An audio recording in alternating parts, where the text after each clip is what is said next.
এক স্কুল ছাত্রীকে শারীরিক নিগ্রহ করার অভিযোগকে কেন্দ্র করে উত্তপ্ত হয়ে উঠল করিমগঞ্জ জেলার নিলামবাজার।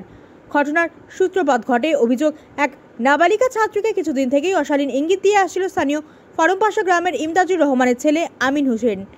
এই যুবকের বিরুদ্ধে তার পরিবারে নালিশ পর্যন্ত করা হয় কিশোরীর পরিবারের পক্ষ থেকে। গতকাল ওই কিশোরী স্কুল থেকে যখন বাড়ি ফিরছিল ঠিক তখনই এই আমিন নামের অভিযুক্ত যুবকটি কিশোরীর উপর হামলা চালায়। নাকে মুখে প্রচণ্ড মারধর করায় কিশোরীর সংখ্যা হারিয়ে ফেলে। তাকে সেখান থেকে উদ্ধার করে নিলামবাজার প্রাথমিক স্বাস্থ্যকেন্দ্রে নিয়ে আসা হয়। আজ বুধবার বিষয়টি জানাজানি হতেই স্থানীয়রা উত্তেজিত হয়ে অভিযুক্ত যুবকের গ্রেফতারের দাবিতে অসম ত্রিপুরা জাতীয় সড়ক অবরোধ করে। শেষে পুলিশের পক্ষ থেকে অভিযুক্তকে শীঘ্রই গ্রেফতার করার আশ্বাস দিলে সড়ক অবরোধ প্রত্যাহার করা হয় বলে জানা গিয়েছে।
আজকে আমরা আপনারা দেখতে পাচ্ছেন যে আমরা আজকে নিলামবাজারে গতকাল একটি ঘটনা হয়েছে যে আমাদের নিলামবাজার এসপিতে একটি ঘটনা হয়েছে, যার পরিপ্রেক্ষিতে আমরা গতকাল এফআইআর দায়ের করা হয়েছে যে পরিবারের পক্ষ থেকে। কি ঘটনা হয়েছিল?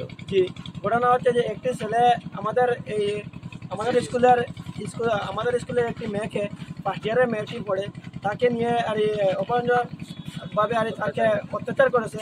তার প্রতিবাদে আজকে আমরা কালকেও এফআইআর দায়ের করেছি, কিন্তু দেখা যাচ্ছে যে কালকে 24 ঘন্টা পার হওয়ার পরেও দোষী যে আসামি তাকে আবু পর্যন্ত গ্রেফতার হয় নাই।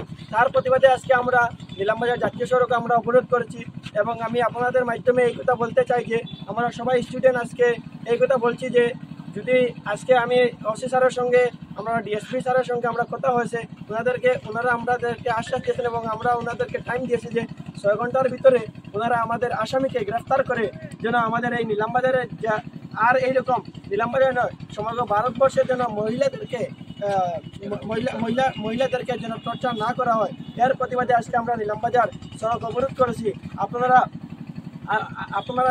আমরা বর্তমানে আমরা সবাই একত্রিত হয়ে নিলামবাজার থানা ঘেরাও করেছি, তারপরে আমরা সড়ক অবরোধ করেছি এবং আমরা চাই যে সোশ্যাল মিডিয়ার মাধ্যমে যে এরকম দোষীদেরকে ফাঁসি দেওয়া হোক এবং বর্তমানে গ্রেফতার করা হোক এই আমাদের দাবি।